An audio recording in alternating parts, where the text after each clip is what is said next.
الحمد للہ وکفا وسلام علی عبادہ الذین اصطفى اما بعد اعوذ باللہ من الشیطان الرجیم بسم اللہ الرحمن الرحیم یا ایہا الذین آمنوا اتقوا اللہ وکونوا مع الصادقین سبحان ربک رب العزة عما یصفون وسلام علی المرسلین والحمد للہ رب العالمین اللہم صلی علی سیدنا محمد وعلی آل سیدنا محمد وبارک وسلم اللہم صلی علی سیدنا محمد وعلی آل سیدنا محمد وبارک وسلم اللہم صلی علی سیدنا محمد وعلی آل سیدنا محمد وبارک وسلم۔ مقصد زندگی اللہ کی بندگی اور مقصد حیات اللہ تعالیٰ کی یاد۔ نہ ہم اپنی مرضی سے اس دنیا میں چل کر آئے اور نہ اپنی مرضی سے دنیا سے چل کر جائیں گے۔ اللہ نے حکم فرمایا تو آ گئے اور اللہ تعالیٰ حکم فرمائیں گے تو چلے جائیں گے۔ نہ آنے میں ہماری مرضی کا کوئی دخل، نہ جانے میں ہماری مرضی کا کوئی دخل۔ عقل مندی کا تقاضا یہ ہے بیچ کی جو زندگی ہے وہ بھی اللہ کی مرضی کے مطابق گزرے۔ شاعر مشرق علامہ اقبال رحمۃ اللہ علیہ نے بڑا پیارا ایک شعر کہا، یادداری کے وقت زیادہ نے تو ہم خندہ بودن و تو گریاں۔ اے انسان، تجھے کچھ یاد بھی ہے جب تو دنیا میں آیا تھا تو تیری پیدائش پر اور آمد پر سب کے سب خوشیاں منا رہے تھے اور تو ماں کے پیٹ سے روتا ہوا آیا تھا۔ ای چنا زیست کے وقت رفتنے تو ہم گریاں بودن و تو خندہ۔ اب تو اتنی اچھی زندگی گزار کہ جب تیرا دنیا سے جانے کا وقت آئے تو سارے لوگ تیری جدائی پر رو رہے ہوں اور تو اللہ سے ملنے پر ہنس رہا ہو۔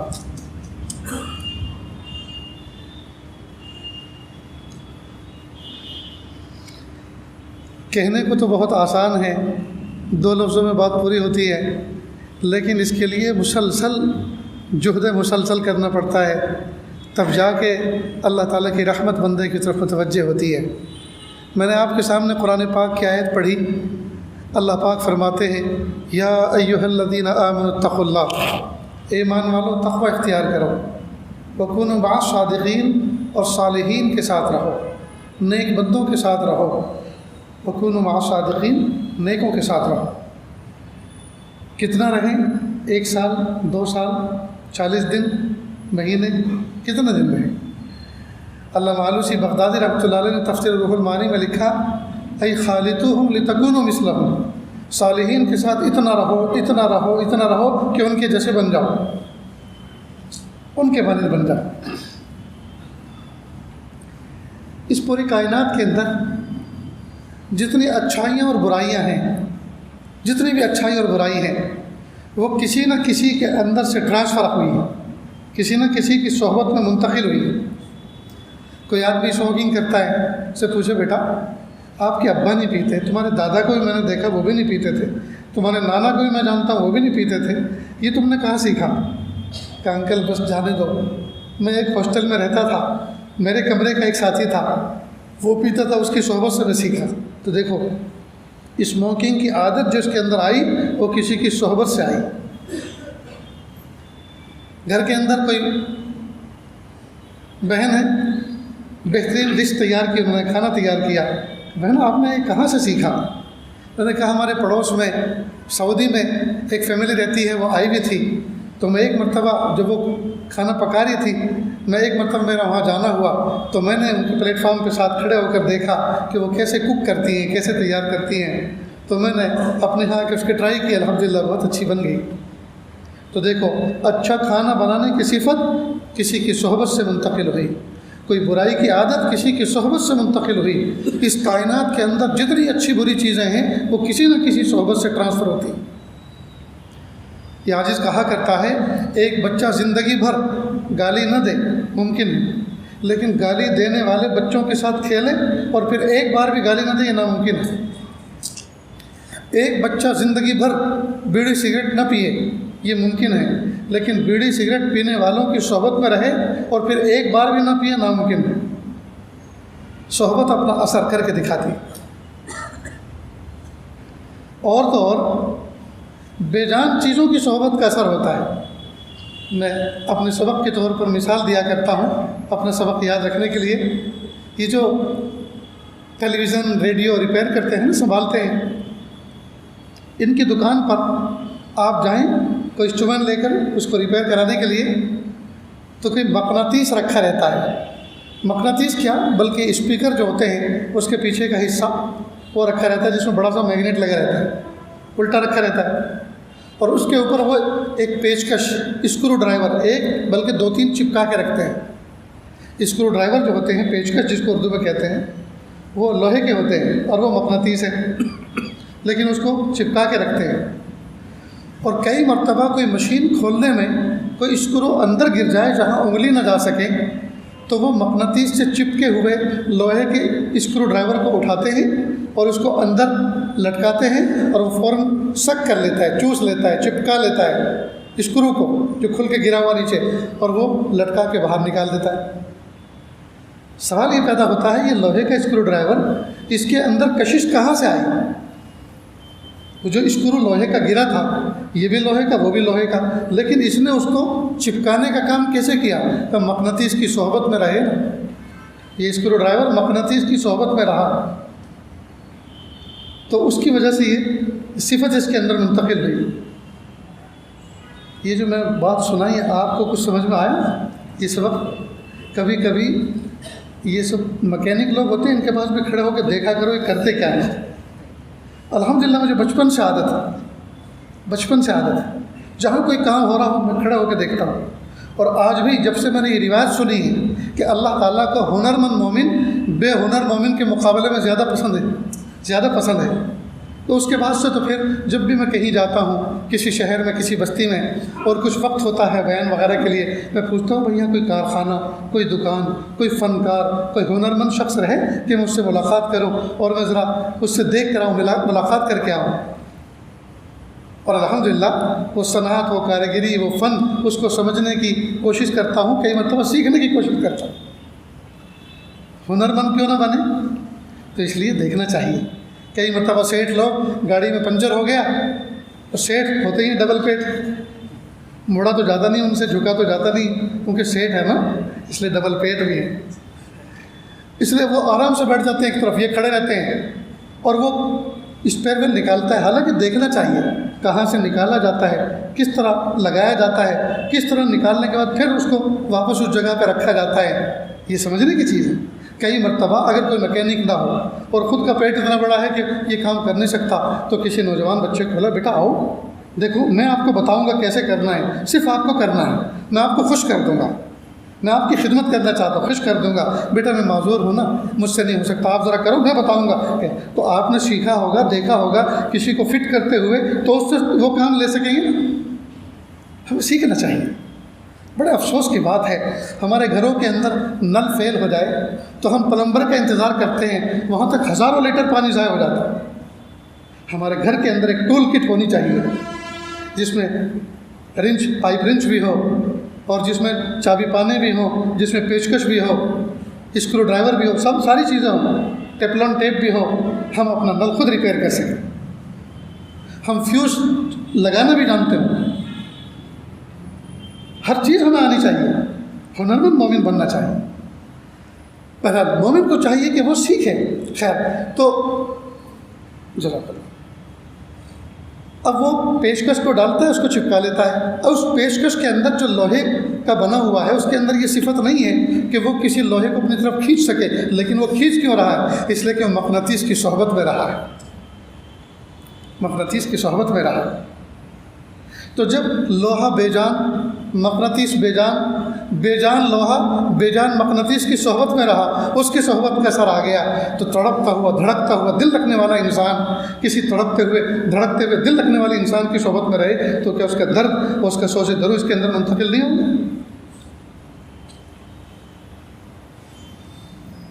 اللہ اکبر کبیرہ۔ میرے ایک استاد تھے شیخ الحدیث حضرت مولانا سید ذوالفقار صاحب رحمۃ اللہ علیہ، ایم پی کے، مدھیہ پردیش کے۔ ان کے والد صاحب یومیہ ایک قرآن پاک تلاوت کرتے تھے، اور میں ان کے جنازے میں شریک ہوا۔ یعنی ہم پہنچے لیکن تدفین ہو چکی تھی، ان کے انتقال کے بعد گئے، اور جس دن بستی میں کسی دوسرے کا انتقال ہو جاتا تو اس دن 2 قرآن پاک، ایک ان کے لیے اور ایک اپنے لیے ریزرو۔ حضرت مولانا ذوالفقار صاحب رحمۃ اللہ فرماتے تھے اگر میں نے اپنے ابا کو نہ دیکھا ہوتا تو صحابہ کرام کے بہت سے واقعات میری سمجھ میں آنے والے نہیں تھے، لیکن اپنے ابا مرحوم کو میں نے دیکھا تو مجھے یقین آیا کہ جب میرے ابا کا یہ حال ہے تو صحابہ کا کیا حال ہوگا۔ اور فرمایا کہ ایسا نہیں تھا کہ ابا گھر میں قرآن پاک کی تلاوت کر رہے ہیں تو گھر میں کرفیو جیسا لگا ہو، ہٹو بچوں کی کیفیت ہے، اے سائلنٹ، خاموش، شور مت کرو، دیکھو دادا جان تلاوت کر رہے ہیں، ڈسٹرب مت، ایسا نہیں۔ بازار بھی جاتے تھے، سبزی فروشوں سے سبزی لے کر بھی آتے تھے، تھوڑی دیر دوپہر میں قیلولہ بھی کرتے تھے، اور تھوڑی دیر ان کے لیے بھی وقت تھا جو بہت سے غیر مسلم لوگ آتے تھے آشیرواد لینے کے لیے، دعا دم کروانے کے لیے، ان کے لیے بھی وقت تھا، ان کو بھی ٹائم دیتے تھے۔ اس سب کے باوجود ایک قرآن پاک سکون کے ساتھ پڑھتے تھے۔ اللہ نے ان کی زندگی میں برکت عطا فرمائی تھی۔ تو حضرت مولانا ذوالفقار صاحب رحمۃ اللہ علیہ ترکیسر کے اندر جس بستی میں یہ عاجز رہتا ہے وہاں دارالفلاح ادارے نے اس ادارے کے اندر پڑھاتے تھے، شیخ الحدیث تھے، ناظم طالبات بھی تھے۔ تو وہاں گجرات میں بہت سے کھیتوں میں کیلے کی کھیتی ہوتی ہے، کیلے کی کاشت ہوتی ہے، تو وہ کیلے کا جھگا پورا خوشہ بڑا سا کسی نے ہدیہ بھیجا حضرت کے یہاں۔ حضرت اکیلے رہتے تھے، فیملی تو ایم پی میں رہتی تھی۔ پوچھا کہ بھائی اتنے سارے کیلے آپ ہدیہ دے رہے ہیں، میں ان کا کیا کروں گا؟ حضرت بہت سارے ہیں، بہت دنوں تک یہ پکتے رہیں گے، کھاتے رہنا۔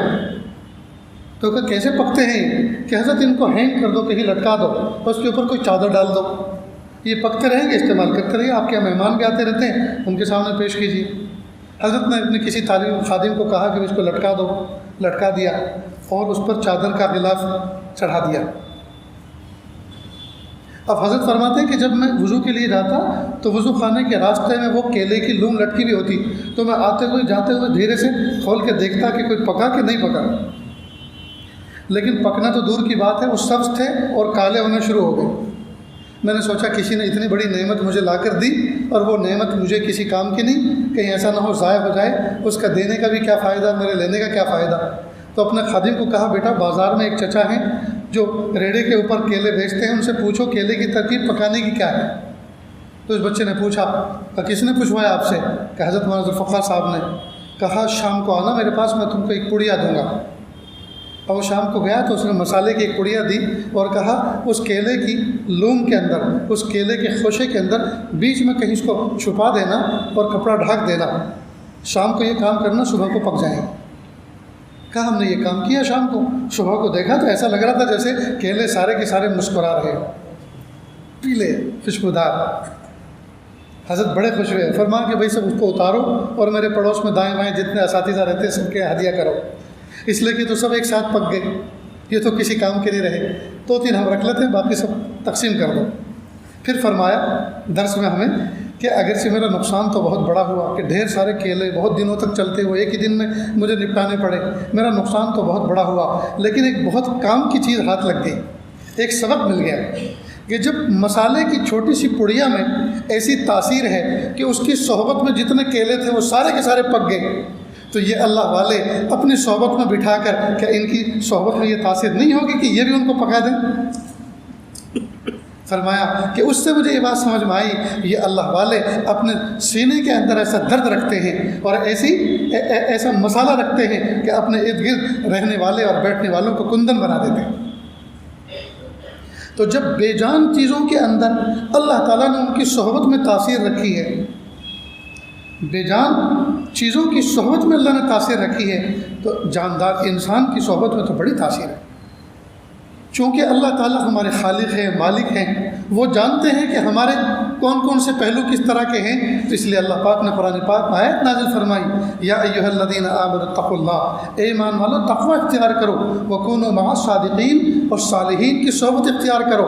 میں نے تمہیں ایسا بنایا ہے کہ تم جب تک کسی کی صحبت اختیار نہیں کرو گے تمہارے اندر کوئی چیز منتقل نہیں ہوگی، تو لہٰذا صحبتیں اختیار کرو، لوگوں کے ساتھ بیٹھو اٹھو، اور کن کے ساتھ بیٹھو وہ بھی سمجھ لو، صالحین کے ساتھ، متقین کے ساتھ، اچھے لوگوں کے ساتھ، تاکہ اچھی صفات تمہارے اندر منتقل ہو۔ اس لیے اس کائنات کے اندر جتنے اچھے لوگ ہیں وہ اچھوں کی صحبت سے اچھے بنے. جتنے ہنر اور فنون منتقل ہوئے ہیں لوگوں کی صحبت، لوگوں کے دلوں کے اندر، وہ کسی نہ کسی کی صحبت میں منتقل ہوئے. اس لیے اچھے لوگوں کی صحبت ہمیں اختیار کرنی چاہیے. اتنی بات سمجھ گئے دوستوں؟ اللہ رب العزت نے مجھے اور آپ کو مکلف کیا ہے. مکلف، تکلیف، جی مکلف، تکلیف، یہ سب ایک ہی چیز ہے. اس کے مطلب اللہ رب العزت نے ہمارے ذمے کچھ کام لگائے ہیں، اور وہ کام ایسے ہیں جو ہمارے اوپر تھوڑے سے گراں بھی گزرتے ہیں. ہمارے اوپر تھوڑے سے گراں بھی گزرتے ہیں، اور یہ گراں گزرنا یہی ہے جو ہمیں فرشتوں سے بھی اعلیٰ بنا دیتا ہے. فرشتوں کو جو کام سپرد کیا ہے، لا یعصون، وہ نافرمانی نہیں کرتے، اور جو کچھ کرتے اس میں تھکتے نہیں. جبکہ ہمارے یہاں تھکن بھی ہے، دکن بھی ہے، ہمارے یہاں سب کچھ ہے، اور ہمارے یہاں اس کے خلاف کی کشش بھی ہے. اللہ پاک نے ایک طرف تو ہمیں نماز پڑھنے کا حکم دیا، اور دوسری طرف نماز کے خلاف میں ہمیں شوق ہے. مثلا ہمارا دل اذان ہو رہی ہے، وہ کہہ رہا ہے حی علی الصلاۃ، مؤذن کہہ رہا آ جاؤ نماز کی طرف، حی علی الفلاح، اسی میں کامیابی ہے، آ جاؤ کامیابی کی طرف.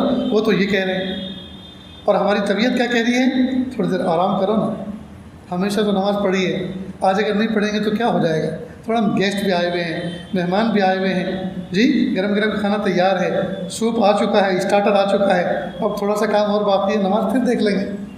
تو دیکھو ادھر اللہ تعالیٰ کی طرف سے نماز کا حکم ہے، اور دوسری طرف ہماری طبیعت کسی اور چیز کی طرف لے جا رہی ہے. اب یہ جو کشمکش ہے نفس کی اور روح کی، جو کشمکش ہے بندے کی اور اللہ کی جو کشمکش ہے، اللہ کہہ رہے ہیں میرے بندے میری طرف آ، اس میں کامیابی ہے تیرے لیے، اور نفس کہہ رہا ہے کہ تھوڑا رکو، رہنے دو. تو یہ جو کشمکش ہے، اس میں اگر روحانی جذبہ غالب آ جاتا ہے تو انسان فرشتوں سے بھی افضل ہو جاتا ہے. انسان فرشتوں سے بھی افضل ہو جاتا ہے. اللہ اکبر، اللہ اکبر. اس لیے دوستو، ولایت کے 2 قدم، ولایت کا فاصلہ صرف 2 قدم ہے. ایک قدم اپنے نفس کی خواہشات کی چھاتی پہ رکھو، اور دوسرا قدم اللہ کا قرب ہے. اللہ کا قرب ہے. انسان نیکی کرتا ہے، انسان نیکی کرتا ہے اور تھکتا ہے، تھکن تو تھوڑی دیر میں دور ہو جاتی ہے، نیکی باقی رہ جاتی ہے. انسان گناہ کرتا ہے اور لذت پاتا ہے، لذت اور مزہ تو تھوڑی دیر میں ختم ہو جاتا ہے، گناہ باقی رہ جاتے ہیں. عقل مند آدمی یہ ہے جو اس پر غور کرے، باقی رہنے والی چیز نفع کی ہے یا نقصان کی. کسی عرب کے عالم نے بڑی پیاری بات کہی کہ اگر جنت ٹھیکرے کی ہوتی، مٹی کی ہوتی، ٹھیکرے کی ہوتی، مٹی کی ہوتی جنت، لیکن اس کو بقا ہوتی، اور جنت سونے کی ہوتی اور اس کو فنا ہوتی، عقل مندی کا تقاضا یہ تھا سونے کی دنیا پہ نہ مرتا، جی ٹھیکرے کی جنت پہ قربان ہوتا، اس لیے کہ اس کو بقا ہے. لیکن قربان جائیں کہ جنت سونے کی ہے، اس کو بقا ہے، اور دنیا ٹھیکرے کی ہے، اس کو فنا ہے، پھر بھی ہم اس کے پیچھے پڑے. کیا پتے کی بات کہی، سبحان اللہ. میرے بھائیوں، ہم اپنی جوانیوں کو اور ہم اپنی انرجی کو، ہم اپنے اسٹیمینا کو، ہم اپنی قوت بازو کو اللہ کی محبت کے لیے قربان کریں. یہ جہاد اکبر ہے، یہ جہاد اکبر ہے. اور اسی جہاد کی وجہ سے اللہ تعالیٰ انسان کو فرشتوں سے افضل کرتا ہے. ان کے یہاں کشش نہیں، ان کے یہاں بیوی نہیں، ان کے یہاں بچے نہیں، ان کے یہاں سیکسول جذبات نہیں، ان کو بھوک نہیں لگتی، ان کو پیاس نہیں لگتی، ان کو نیند کا تقاضا نہیں، ان کو تھکن دکھن نہیں. جی اب وہ صرف جس کام میں اللہ نے لگا دیا اسی میں لگے ہوئے ہیں. تو کمال ان کا نہیں ہے، کمال اس کا انسان کا ہے کہ اس کے بیوی کے تقاضے بھی ہیں، بچوں کے تقاضے بھی ہیں، تھکن دکھن کے تقاضے بھی ہیں، صحت بیماری کے تقاضے بھی ہیں، بھوک پیاس کے تقاضے بھی ہیں، آرام کے بھی تقاضے ہیں.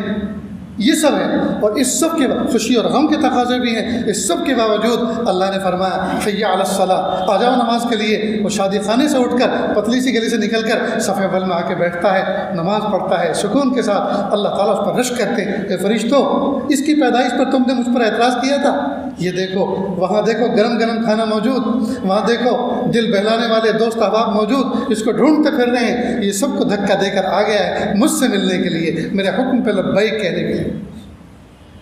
تو اللہ تعالیٰ نے انسان کو فرشتوں سے افضل بنایا، لیکن کس وجہ سے افضل بنے؟ انسان کو جو تھکن ہوتی ہے، انسان کو جو عمل میں مجاہدہ ہوتا ہے، اس مجاہدے کی وجہ سے۔ فرشتوں کے یہاں مجاہدہ نہیں ہے، انسانوں کے یہاں مجاہدہ ہے، انسانوں کے یہاں مجاہدہ ہے۔ لہٰذا جتنی زیادہ ہم نفس کشی کریں گے، نفس کے خلاف عمل کریں گے، نفس کو پیچھے دھکیلیں گے اور اپنے آپ کو تھکائیں گے، کھپائیں گے، تلاوت میں، ذکر میں، نماز میں، اللہ تعالیٰ کے احکام کو بجا لانے میں، جتنا ہم اپنے آپ کو تھکائیں گے اتنا اللہ پاک ہمارے اجر کو بڑھائیں گے۔ اس لیے جوانوں کے سجدے زیادہ قیمتی ہیں بوڑھوں کے مقابلے میں، اس لیے کہ بوڑھوں کے یہاں مجاہدے نہیں ہیں، ان کے تقاضے نہیں ہیں، وہ تو سارے تقاضے ان کے پورے ہو چکے، سارے جذبات ٹھنڈے ہو چکے، اب وہ صرف ایک ہی کام کریں گے، مسجد میں بیٹھ کے اللہ اللہ کریں۔ لیکن جوان کے اس کے مقابلے میں، بوڑھے باپ کے مقابلے میں جوان کے تقاضے بہت زیادہ ہیں، کمائی کے تقاضے ہیں، رشتے ناتوں کے تقاضے ہیں، نفس کے تقاضے ہیں، خواہشات نفسانی ہیں، ان سب کو چھوڑ کر وہ آ کر رہا ہے، تو بوڑھے کے مقابلے میں وہ جوان زیادہ فضیلت والا ہے سجدوں کے اعتبار سے، اس لیے کہ اس سجدہ کرنے میں اس کو بڑے پاپڑ بیلنے پڑ رہے ہیں، بڑے مجاہدے کرنے پڑ رہے ہیں۔ اس لیے دوستو نفس کے خلاف کریں، نفس کشی کریں، اور بزرگان دین نے فرمایا کہ نفس کشی کرنا کوئی بڑا مشکل کام نہیں ہے، یہ نادان بچے کی طرح ہے، نادان بچے کی طرح ہے، بہلا بہلا کے سے کام لے لو۔ حضرت شاہ حکیم محمد اختر صاحب رحمۃ اللہ علیہ فرماتے تھے، حضرت والا ہردوئی رحمۃ اللہ علیہ کے اجل خلفاء میں سے تھے، وہ فرماتے تھے کہ جس طرح سے فرمایا کہ اگر ہم گھوڑے سے کوئی کام لے رہے ہیں، گھوڑے سے کام لے رہے ہیں تو کم از کم اس کو دانا تو دو۔ فرماتے تھے کہ نفس سے اگر ہم کوئی کام لے رہے ہیں تو بہلا بہلا کے اس کو کچھ لالچ بھی دو۔ مثال کے طور پر نفس کہہ رہا ہے کہ چلو اٹھ کے چلتے ہیں، آپ نے کہا کہ رک یار، ایک پارہ قرآن پاک کی تلاوت کرنی ہے، پھر تجھے بہترین کافی پلاؤں گا۔ اب آپ نے کافی کا لالچ دیا، آپ نے پارہ پڑھ لیا، اور اجر ایک پارہ پڑھنے کے اللہ نے آپ کے یہاں لکھ دیا، تو نفس کو کافی بھی پلاؤ۔ اس لیے کہ جب آپ نے اس سے کام لیا ہے تو اس کو غذا تو دو، اس کو غذا تو دو۔ بھائی گھوڑے سے جب سواری لی آپ نے، گھوڑے سے سواری لی تو اس کو پورا پورا چارہ تو دو، ورنہ تو وہ رسہ توڑا کے بھاگ جائے گا۔ آئندہ پھر ایک پارہ پڑھوانا اس سے، اگر اس کو کافی نہیں پلائی پھر پڑھوا کے دیکھنا، پھر دیکھنا کیسی تقریر کرتا ہے۔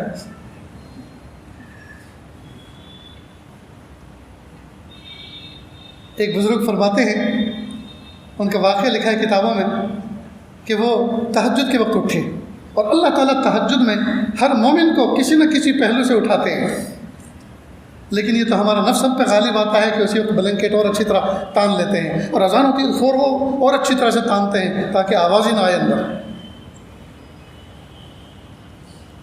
وہ بزرگ فرماتے ہیں کہ میں اٹھا تو میرے نفس نے میرے سامنے تقریر کی، کیوں اٹھے ہو؟ تہجد پڑھنا ہے، اب زندگی تو ہو گئی پڑھتے پڑھتے، بیمار بھی ہو، آج دیکھو تمہیں حرارت بھی ہے، بخار بھی ہے، بیمار بھی ہو، بخار بھی ہے، اور زندگی تو ہو گئی پڑھتے پڑھتے، آج اگر نہیں پڑھیں گے تو کیا حرج ہے، آج اگر نہیں پڑھیں گے تو کیا حرج ہے، اور آئندہ بھی تو پڑھنی ہے، آج ہی تو صرف آرام کرنا ہے۔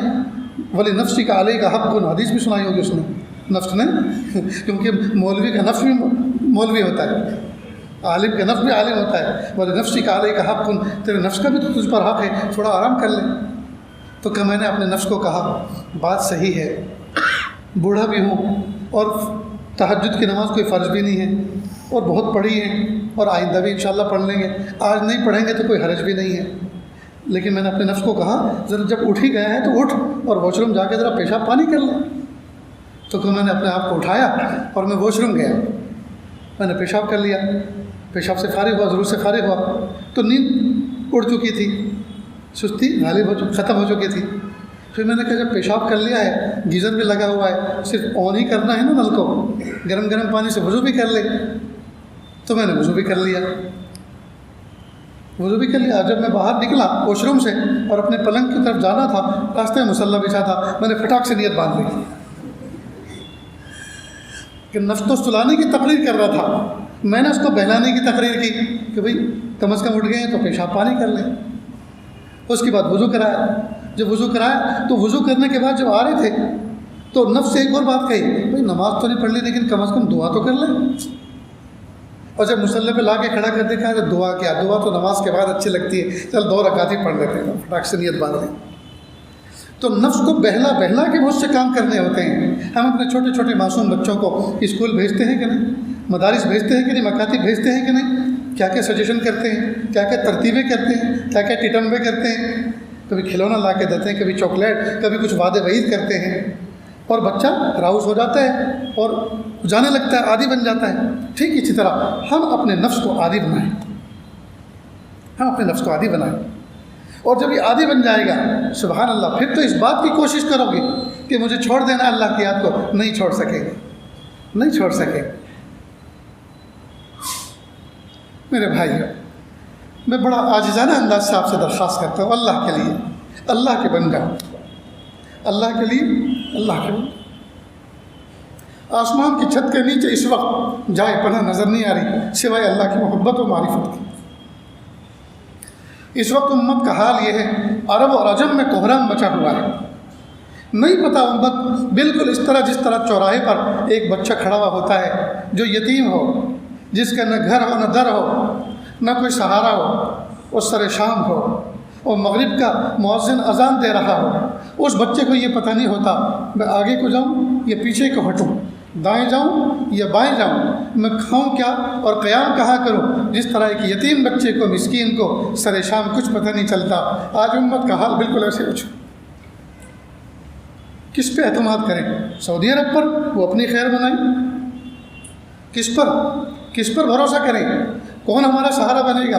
خدا کی قسم ہمارا کوئی سہارا نہیں ہے سوائے اللہ کے، ہمارا کوئی سہارا نہیں ہے سوائے اللہ کے۔ لہٰذا جب اذان ہوا کرے تو دل کے کانوں سے اذان کو سنا کرو اور اذان کے مفہوم پہ غور کرو، انشاءاللہ ہمارا ایمان مضبوط ہو جائے گا۔ جی، کہنے والا کہتا ہے اللہ اکبر، اللہ اکبر، اللہ سب سے بڑا ہے، اللہ سب سے بڑا ہے۔ اس کا مطلب یہ کہ نہ حکومت بڑی، نہ حکومتوں کی فوجیں بڑی، نہ ان کی تدبیریں بڑی، نہ ان کی دوائیاں بڑی، جی، نہ ان کی تدبیریں بڑی، نہ ان کی ایجاد کردہ دوائیاں بڑی، نہ ان کے خزانے بڑے، نہ مملکتیں بڑی، کوئی بڑا نہیں ہے، بڑا تو اللہ۔ اللہ اکبر، اللہ اکبر، اللہ سب سے بڑا ہے، اللہ سب سے بڑا۔ نہ آسمان کی بلندی بڑی، نہ زمین کی وسعت بڑی، نہ پہاڑوں کی سختی بڑی، نہ دریاؤں کی وسعت بڑی۔ اگر بڑی کوئی ذات ہے تو اللہ کی ہے۔ اللہ اکبر، اللہ اکبر۔ اور جب ہم نے اللہ اکبر کہہ دیا تو پھر اشہد ان لا الہ الا اللہ، جب وہ سب سے بڑا ہے تو میں گواہی دیتا ہوں اس بات کی کہ اللہ وہی میرا معبود ہے، میں گواہی دیتا ہوں وہی میرا معبود ہے، میرے سجدے اسی کے لیے، میری جبین نیاز اسی کے سامنے جھکے گی، میں اگر مانگوں گا تو اسی سے مانگوں گا، کسی کمزور سے، کسی چھوٹے سے نہیں، اسی بڑے رب سے مانگوں گا۔ اشہد ان لا الہ الا اللہ، جب میں نے اللہ کو بڑا مان لیا اور اس کا اپنا معبود مان لیا، اپنا رب پالنہار مان لیا، جی، پھر اس نے کیا کہا؟ اشہد ان محمد رسول اللہ، میرے نبی کو بھی مان لو، میرے نبی کو مان لو، میں جس کو بڑا کہوں اس کو بھی مانو۔ تو جب اللہ بڑے، اللہ نے جس کو کہا ہم اس کا بھی اقرار کریں، پھر کہتے ہیں اشہد ان محمد رسول اللہ۔ جب اللہ کو بڑا مان لیا اور رسول اللہ کا رسول مان لیا، محمد صلی اللہ علیہ وسلم کا رسول مان لیا، اب یہ دونوں جو کہیں وہ کریں گے۔ لہٰذا اللہ نے اپنے محبوب کو کہا کہ لوگوں سے کہہ دو کہ وہ نماز قائم کریں، اقیم الصلاۃ، ان سے کہو کہ وہ نماز قائم کریں۔ چنانچہ محبوب نے فرمایا نماز پڑھو، جی، کہا حی علی الصلاۃ، آ جاؤ نماز کی طرف۔ کہ اللہ یہ نماز ہے کیا چیز؟ حی علی الفلاح، آ جاؤ کامیابی کی طرف، یہ نماز پڑھو گے کامیاب ہو جاؤ گے۔ اللہ جی کیسی کامیابی؟ کہ ایسی کامیابی جس کے بعد کوئی ناکامی نہیں، ایسی کامیابی جس کے بعد کوئی ناکامی نہیں۔ بھلا ایسے ہو سکتا ہے کامیابی کے بعد ناکامی؟ جی، کہاں؟ جیسے بچہ بالغ ہونے کے بعد کبھی نابالغ نہیں ہو سکتا اور پھل پکا ہونے کے بعد کبھی کچا نہیں ہو سکتا، ٹھیک اسی طرح اللہ جس کو کامیاب کر دے وہ کبھی ناکام نہیں ہوتا۔ اور پھر کہا اللہ اکبر، اللہ اکبر، لا الہ الا اللہ۔ یہ اذان کا پیغام جو میرے اور آپ کے کان میں پیدا ہوتے کے ساتھ ہی ودن منٹ کسی نے کہہ دیا تھا، کسی نے کہہ دیا تھا، دائیں کان میں اذان اور بائیں کان میں تکبیر۔ ان اللہ کے بندوں میں کوئی ایک ایسا نہیں ہے جس کے کان میں اذان اور تکبیر نہ کہی گئی ہو۔ کہہ دیا تھا نا کسی نے۔ اور عجیب بات ہے، پیدا ہوئے تو اذان اور وفات پائے تو نماز۔ پیدائش کے وقت یہ اذان ہے جس کے بعد نماز کوئی نہیں، اور وفات کے وقت نماز ایسی ہے اس سے پہلے اذان کوئی نہیں. بھائی میت کی جو نماز ہوتی ہے اس پہ اذان دی جاتی ہے؟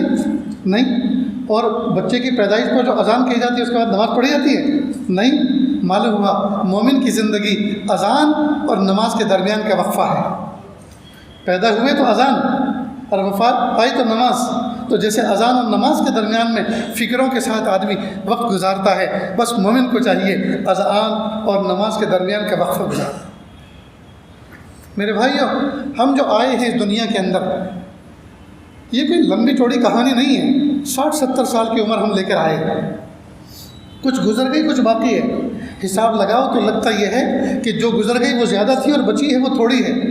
اب تھوڑی سے وقت میں تلافی مافات بھی کرنی ہے اور حفظ ما تقدم بھی کرنا ہے، جو بہت مشکل نظر آتا ہے. اللہ سے کہنا چاہیے پیارے اللہ ہماری سیئات کو حسنات سے بدل دیجیے اور آنے والی زندگی کو گزری ہوئی زندگی کا کفارہ بنا دیجیے اور آنے والی زندگی کو گزری ہوئی زندگی سے بہتر بنا دیجیے. سمجھ رہے ہیں دوستو؟ اس لیے اب عہد کر لیں، بہت من مرضی کی زندگی گزاری، اب رب چاہی زندگی گزارنی. وقت پہ نماز پڑھنی ہے، وقت پہ تلاوت کرنی ہے، وقت پر ذکر کرنا ہے، خدمت خلق کرنی ہے، ماں باپ کے حقوق کو ادا کرنا ہے، بیوی بچوں کی بہترین تربیت کرنی ہے، گھر کو جنت کا نمونہ بنا ہے. ہائے ہائے نہیں کرنی، ہائے ہائے نہیں کرنی، گھر کو جنت کا نمونہ بنانا ہے. نظر اللہ کی ذات پر رکھنی ہے.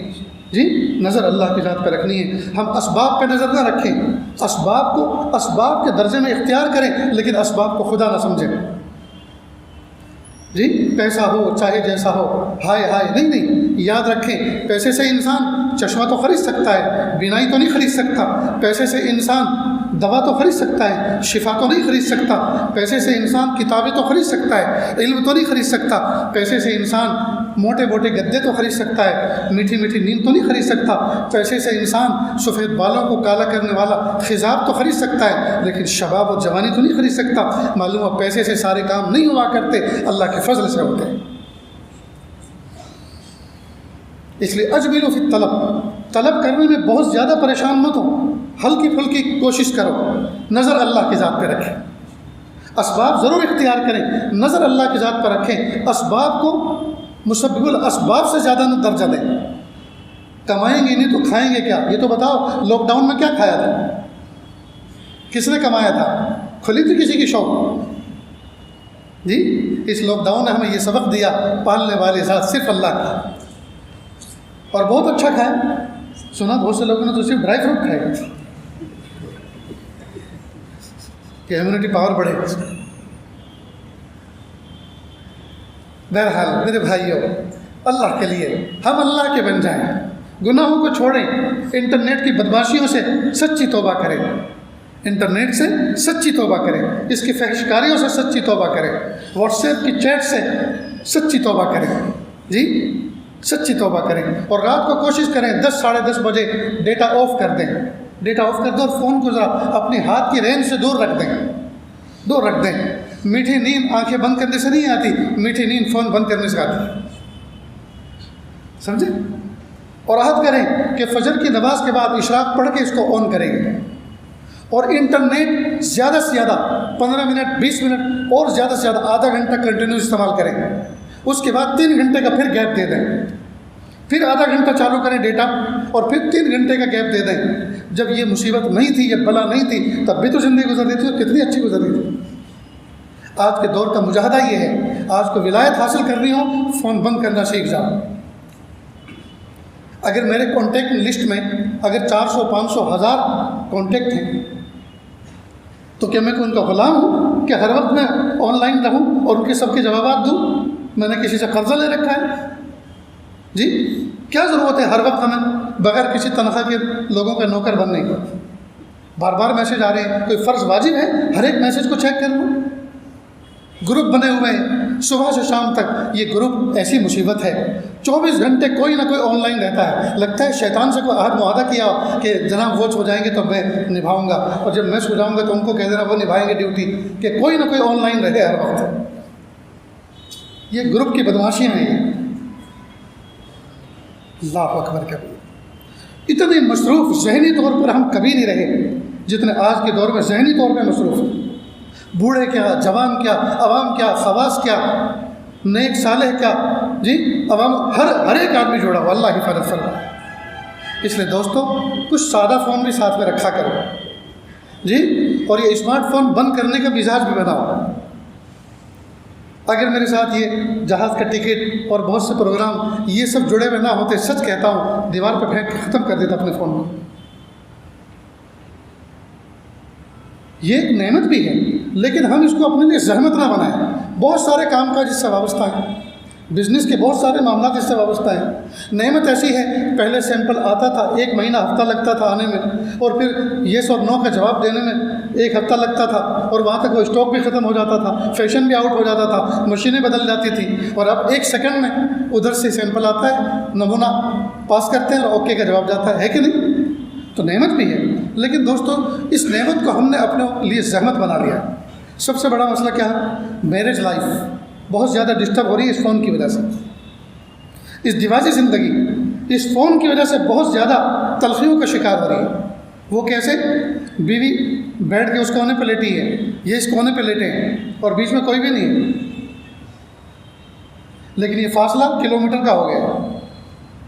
یہ کسی کے ساتھ لگا ہوا ہے، وہ بھی کسی کے ساتھ لگی ہوئی ہے۔ ارے اللہ کے بندے، دل بہلانے کے لیے حلال چیز موجود ہے، اس سے دل بہلانا اپنا۔ جس سے حرام دل بہلا رہا ہے، جو چیز اس کے پاس ہے وہی اس کے پاس ہے، اور جو اس کے پاس ہے وہی اس کے پاس ہے، لیکن حلال کی لذت نہیں لے رہا، حرام کی لذت لے رہا۔ اس لیے پہلی عورتیں سوچتی تھی کہ ہمارے شوہر دن میں تو کام کاج کے ہوتے ہیں، رات کو ہمارے ہوتے ہیں۔ اب حال یہ ہے، عورتوں کو شکوہ یہ ہے کہ دن میں بھی وہ کام کاج کے اور رات کو دوست احباب کے، ہمارے تو نہ دن میں رہے نہ رات میں، تو پھر ہم اپنے گھر سے آئے کیوں ان کے ہیں؟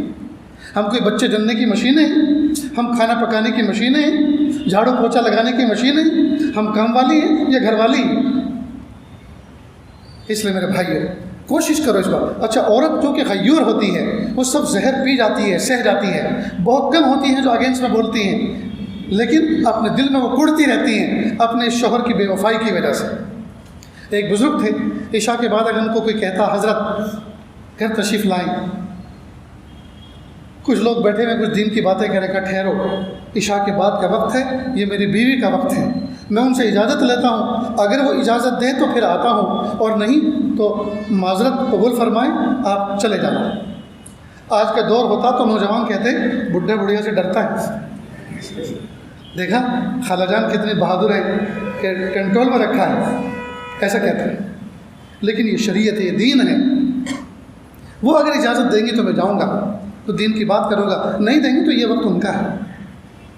ہم میں سے کتنے ہیں جو اس تقوی پہ عمل کرتے ہو؟ میرے بھائیو اپنی بیوی کے ساتھ زندگی کو جنت کا نمونہ بنائیں، پیار کے ساتھ رہیں، محبتوں کے ساتھ رہیں، محبتوں کے ساتھ رہیں، اور بیوی اس کو منانا اور اس کو ہنسانا یہ تو چٹکیوں کا کام ہے دوست، چٹکیوں کا کام ہے۔ اس دیواجی زندگی میرج لائف یہ بھی تو سیکھنا چاہیے۔ عجیب بات ہے بھائی، تلوار خاں کی لڑکی بندوق خاں کا لڑکا کہو تم نے قبول کی؟ جی ہاں میں نے قبول کیا، ہو گیا نکاح۔ نکاح میں تو 2 لفظ بولے جاتے ہیں، لیکن 2 لفظ کے بعد جو ذمہ داری آتی ہے وہ سیکھنے سمجھنے کی ہے، اس کے لیے کوئی کلاس نہیں، حالانکہ کسی اللہ والے کے پاس ہمیں جانا چاہیے، سیکھنا چاہیے۔ تو میرج لائف کو اچھا بنانے کے لیے یہ بھی تو ایک گر ہے۔ یہ آج جب نکاح کی محفل ہوتی ہے تو میں نوجوانوں سے کہتا ہوں، بیٹا بچوں اپنی اس دیواجی زندگی کو جنت کا نمونہ بناؤ، اور بیوی کو خوش کرنے کا گر سیکھو۔ گھر سے نکلو اور چند قدم کے فاصلے پر جا کر پھر واپس آؤ، بیوی کہیں گی کیوں آئے؟ دل ہی نہیں کر رہا جاننے کو، بس جی کر رہا ہے بس تمہیں دیکھتا رہا۔ اب تم نے ایک جملہ کہا، اس سے اس کے دل میں گدگدی ہو گئی کہ جاؤ جاؤ اپنا کام کرو۔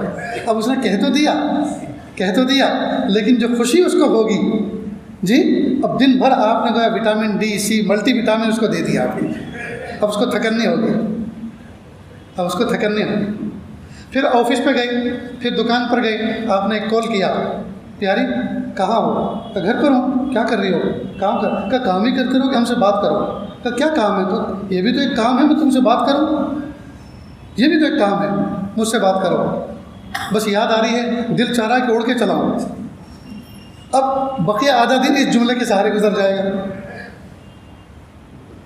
جی یہ ہے دل خوش کرنے والی چیز۔ آپ کو اللہ نہ کرے شوگر لگ گئی، اب آپ نے بیوی کو کہا کہ دیکھو جانو اب تو شوگر لگ گئی ہے، اب آپ جو ہے میٹھی چیز نہ دیں، میں نے اپنی زندگی کا میٹھا گویا اس کا کوٹا پورا کر لیا ہے، اس لیے اب میٹھی چائے مت دیا کرو۔ اب وہ پہلا ہی دن تھا میٹھی چائے لے کر آ گئے بھول سے، اس لیے کہ ابھی تو عادت نہیں بنی نا۔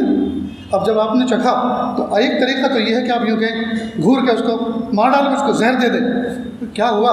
میں نے منع کیا تھا نا، شوگر میرے لیے زہر ہے، مارنا چاہتی ہے نا مجھے۔ اب اس کا دل ٹوٹ گیا۔ ایک تو کہنے کا طریقہ یہ ہے، اور دوسرا طریقہ یہ ہے کہ آپ اس کو پی کے ذرا اس کو محبت سے دیں۔ تم نے پھر وہی غلطی کی۔ کیا غلطی؟ تم نے اس میں انگلی ڈالی نا، تم اس میں انگلی ڈالتے ہو تو یہ میٹھی ہو جاتی ہے، تم نے پھر انگلی ڈالی اس میں، تمہیں انگلی نہیں ڈالنا تھا، تمہاری انگلی اتنی میٹھی ہے، شہد ہے، وہ ڈالتی ہو تو میٹھی ہو جاتی ہے، اور میٹھا میرے لیے مضر ہے۔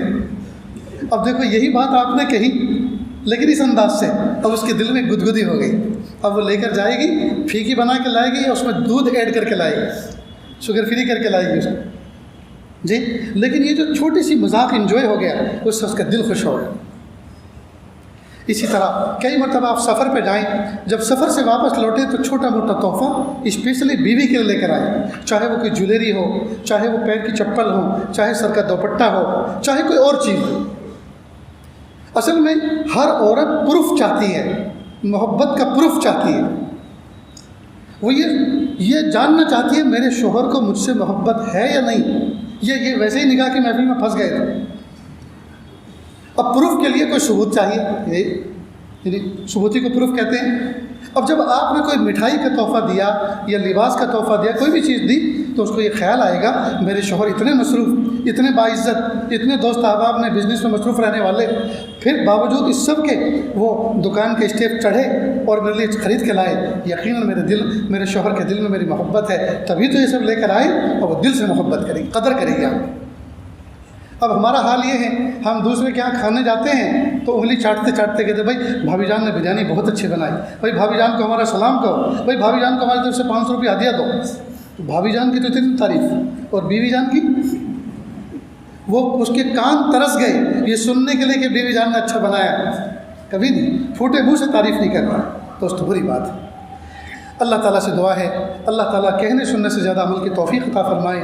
دوستو تقوی اختیار کریں، اللہ کی محبت اختیار کریں، قرآن پاک کی تلاوت کو لازم پکڑیں، ذکر و اذکار کو لازم پکڑیں، وقت میں نماز پڑھیں، گناہوں کو چھوڑیں۔ دنیا کے بازار کا بند ہونے کا وقت آ چکا ہے، دنیا کے بازار کے بند ہونے کا وقت آ چکا، بہت ہو گیا، ہر چیز عروج پر ہے، اب تو اینڈ ہے، اب تو اختتام پر ہے، اب تو معاملہ اختتام پر ہے۔ بڑی بڑی نشانیاں قیامت کی پوری ہونے جا رہی ہیں، پوری ہو چکی ہیں جی۔ اس لیے میرے بھائیوں آخرت کی طرف رجوع کرو۔ میں نے اس سے پہلے بھی بہت سی جگہوں پہ کہا، ہو سکتا آپ نے سنا ہو، یہ جو سنڈے منڈے کے بازار لگتے ہیں، یہ بہت سی جگہوں پہ عرس ہوتے ہیں، میلے ٹھیلے لگتے ہیں 2 دن کے 3 دن کے، جو آخری دن ہوتا ہے اور آخری وقت ہوتا ہے، اس بازار اجڑتا ہے، بازار کو اٹھایا جاتا ہے، اس وقت قیمتی چیزیں کوڑیوں کے دام مل جاتی ہیں۔ اس لیے عقل مند لوگ اسی وقت جاتے ہیں کہ قیمتی چیزیں کوڑیوں کے دام لگ جاتے ہیں، ہاتھ لگ جاتے ہیں، لگتا یہ ہے یہ دنیا کے بازار کے بند ہونے کا وقت ہے۔ جنت جیسی چیز، اللہ کی رضا اور محبت جیسی چیز تھوڑا سا امان میں مل جائے گی انشاءاللہ۔ تو کوشش تو کریں گے نا انشاءاللہ۔ اللہ ہماری توفیق عطا فرمائے، دعا کر لیجیے۔ بسم اللہ الرحمن الرحیم، الحمد للہ رب العالمین، الرحمن الرحیم، مالک یوم الدین، ایاک نعبد و ایاک نستعین، اہدنا الصراط المستقیم، صراط الذین انعمت علیہم غیر المغضوب علیہم ولا الضالین، آمین یا رب العالمین۔ اللہ جی ہم ظاہر میں آپ کے بندے، حقیقت میں نہایت گندے، اللہ ہمارے دلوں کی گندگی کو دور فرما، ہمیں اپنی بندگی کا سلیقہ عطا فرما، شرمندگی والے کاموں سے ہماری حفاظت فرما، برے دن سے، بری بات سے، بری رات سے، برے انجام سے ہماری حفاظت فرما، سوء خاتمہ سے ہماری حفاظت فرما۔ اللہ جی یہ ہاتھ اٹھائے جانے کے قابل نہیں اور یہ زبان کو سوال کرنے کے قابل نہیں، آپ سے نہ مانگے تو کس سے مانگے، آپ سے سوال نہ کریں تو کس سے سوال کریں۔ اللہ ایک کمزور ایک قوی کے دروازے پر، ایک سائل ایک سخی کے دروازے پر، ایک محتاج ایک غنی کے دروازے پر حاضر ہے۔ اللہ جی اپنی محبت دے دیجئے۔ اللہ جی آپ سچے، آپ کا کلام سچا، آپ سچے، آپ کے نبی سچے، آپ سچے، آپ کے فرشتے سچے، آپ نے اپنے سچے کلام کے اندر سچے فرشتوں کے ذریعے سچے نبی پر یہ پیغام بھیجا، ادعونی استجب لکم، مجھ سے مانگو میں تمہاری دعاؤں کو قبول کروں گا۔ اللہ جی ہم آپ کے سامنے دعا کر رہے ہیں اور اسی کلام کو اللہ دلیل بنا کر پیش کر رہے ہیں۔ میرے پیارے اللہ آپ نے فرمایا مجھ سے مانگو میں تم کو دوں گا، لیکن میرے پیارے اللہ ہمارا اس بات پر بھی یقین ہے آپ حاکم بھی ہیں اور حکیم بھی ہیں۔ جب آپ سے کوئی چیز مانگی جاتی ہے تو آپ ہماری مصلحتوں پر غور فرماتے ہیں کہ یہ چیز جو ہم مانگ رہے ہیں یہ کوئی مضر تو نہیں ہے۔ جیسے بیمار بچہ جس کو نزلہ ہو، زکام ہو، کھانسی ہو، بخار ہو، وہ ٹھنڈا شربت مانگے، ٹھنڈی آئس کریم مانگے تو باوجود اس کے کہ ماں باپ دے سکتے ہیں لیکن نہیں دیتے، اس لیے کہ ماں باپ کی یہ حکمت ہوتی ہے کہ بچہ بیمار ہے یہ چیز اس کی پوری نہ کی جائے، اس سے بہتر کوئی چیز اس کو دیتے ہیں۔ اللہ جی اسی طرح ہم اگر کوئی چیز آپ سے مانگتے ہیں تو آپ اپنی مصلحتوں پر غور فرماتے ہیں کہ یہ چیز میرے بندوں کو دینا مناسب ہے کہ نہیں ہے اور اسی کے بعد فیصلہ کرتے ہیں۔ لیکن میرے پیارے رب ہم اس وقت ایک ایسی چیز مانگنے جا رہے ہیں جس میں آپ مصلحتوں پر غور نہیں فرمائیں گے، کیونکہ وہ چیز ہماری ایسی ضرورت کی ہے اس کا ابھی ملنا ضروری ہے، آج ہی ملنا ضروری ہے، ابھی ملنا ضروری ہے، ابھی ملنا ضروری ہے، ابھی ملنا ضروری ہے۔ اللہ جی اور آپ کو دینے میں یا اللہ آپ کو دینے میں کوئی حرج نہیں ہے، آپ کے خزانے میں کوئی کمی نہیں آئے گی، اور وہ ضرورت یہ ہے اللہ جی آپ ہمیں معافی دے دیجیے، معافی دے دیجیے، معافی دے دیجیے، معاف کر دیجیے، معاف کر دیجیے، معاف کر دیجیے۔ پیارے رب معاف کر دیجیے، سونے رب معاف کر دیجیے اور ابھی کر دیجیے، ابھی کر دیجیے، ابھی کر دیجیے، معاف کر دیجیے اور ابھی کر دیجیے۔ نہیں کرنا چاہتے پھر بھی کر دیجیے اللہ جی، پھر بھی کر دیجیے اللہ جی، پھر بھی کر دیجیے۔ اللہ جی آپ کی محبت کے بغیر اب جینا اچھا نہیں لگتا، آپ کی معرفت کے بغیر جینا اچھا نہیں لگتا۔ یا اللہ بڑے مزے کیے، یا اللہ ہنسی کی لذت تو بہت لی، اب رونے کی لذت بھی عطا فرما۔ یا اللہ نگاہیں اٹھا کر چلنے کی لذت تو بہت لی، نظریں جھکا کر چلنے کی لذت بھی عطا فرما۔ یا اللہ سونے کی لذت تو بہت لی، اب جاگنے کی لذت بھی عطا فرما۔ اے میرے پیارے رب یا اللہ وہ کون سی نعمت ہے جو آپ نے نہیں کھلائی؟ یا اللہ سب کچھ تو کھا چکے۔ یا اللہ وہ کون سی نعمت ہے جو ملنی باقی ہے؟ یا اللہ سب کچھ تو آپ نے دے ہی دیا۔ اے میرے پیارے رب اپنی رضا دے دیجیے، اپنی محبت دے دیجیے، اپنی معرفت دے دیجیے، اپنا قرب دے دیجیے، اپنی ولایت دے دیجیے، مقام احسان دے دیجیے، مقام احسان کا کامل احساس دے دیجیے۔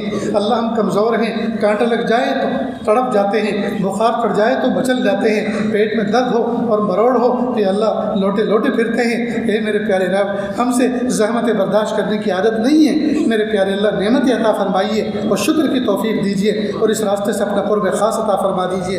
اللہ ولایت کا نور دے دیجیے، دل کا سرور عطا فرما۔ اللہ جی اس محفل میں نہ جانے کتنے دکھیارے اور نہ جانے کتنے غم کے بارے بیٹھے ہوئے ہیں، اللہ سب کی تکلیفوں کو دور فرما، سب کی پریشانیوں کو دور فرما۔ اللہ سب کو اپنی محبت عطا فرما، اپنی معرفت عطا فرما۔ یا اللہ بہت سب کے دلوں میں ایسی تمنائیں ہیں جو دل میں رکھ کر سہ بھی نہیں سکتے اور زبان سے کہہ بھی نہیں سکتے۔ اللہ سب کی دلی حاجتوں کو، دلی ضرورتوں کو، دل کے ارادوں اور مرادوں کو پورا فرما۔ یا اللہ اس مسجد کی کمیٹی والوں کو جزائے خیر عطا فرما۔ یا اللہ امام صاحب کو، متولی کو اور جتنے افراد ہیں یا اللہ ان کو جزائے خیر عطا فرما۔ انہوں نے اس بات کا اہتمام کیا کہ مغرب کے بعد ایک نشست منعقد ہو، میرے پیارے اللہ اس کو ان کا اجر عظیم عطا فرما۔ رب کریم ہم سب کو ایسا بنا دیجیے ہم آپ کو پسند آ جائیں۔ اللہ اس شہر کے رہنے والے اہل ایمان کی حفاظت فرما، ان کے رزق میں برکت عطا فرما، آل اولاد میں برکت عطا فرما، ان کے غلے سبزی ترکاری میں، پھلوں اور پھولوں میں برکت عطا فرما، آل اولاد میں، گھر بار میں، کاروبار میں برکت عطا فرما۔ یا اللہ پوری امت مسلمہ کی یا اللہ حفاظت فرما۔ یا اللہ سب کے ایمان کی حفاظت فرما، جان مال عزت آبرو کی حفاظت فرما، ہمارے تیر حرم پاک کی حفاظت فرما، مساجد قرآنیہ، مساجد دینیہ، مدارس اسلامیہ اور مدارس قرآنیہ اور خانقاہوں کی حفاظت فرما، اور جہاں مراکز اور جن اداروں میں اللہ اللہ سکھایا جاتا ہے اور اقامت دین کے لیے کوششیں کر رہے ہیں یا اللہ سب میں محبت پیدا فرما، سب کی حفاظت فرما۔ اللہ جی جو مانگا عطا فرما، جو مانگنے سے رہ گیا وہ بھی عطا فرما۔ اللہ جی مانگنا نہیں آتا، بن مانگے عطا فرما، مانگنے کا ڈھنگ اور سلیقہ عطا فرما۔ وصلی اللہ تعالی علی خیر خلقہ محمد و آلہ و اصحابہ اجمعین برحمتک یا ارحم الراحمین۔